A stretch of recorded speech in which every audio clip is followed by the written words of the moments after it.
In this video, you'll learn how to take truly smart notes during lectures, notes that help you understand more, remember more, and study faster.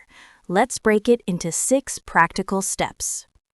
Before the lecture even starts, set up your page. Add section headers, choose color-coded icons or symbols to mark examples, key points, and questions, and leave intentional blank space for filling gaps later. Instead of writing every word, listen for concepts.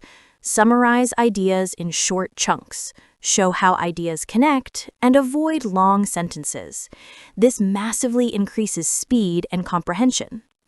Smart notes rely on trigger words, short signals that bring back full explanations later. Note repeated or emphasized terms and add small mnemonic cues to strengthen recall. Take multi-layer notes, symbols for types of information, a side column for extra detail or professor comments, and quick markers for sections you need to revisit. After the lecture, compress your notes into smart summaries, 1 sentence per idea.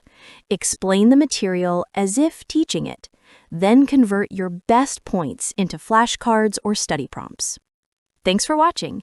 Subscribe to our channel, QuickGuides, to get quick and useful tips that will make your life easier and better.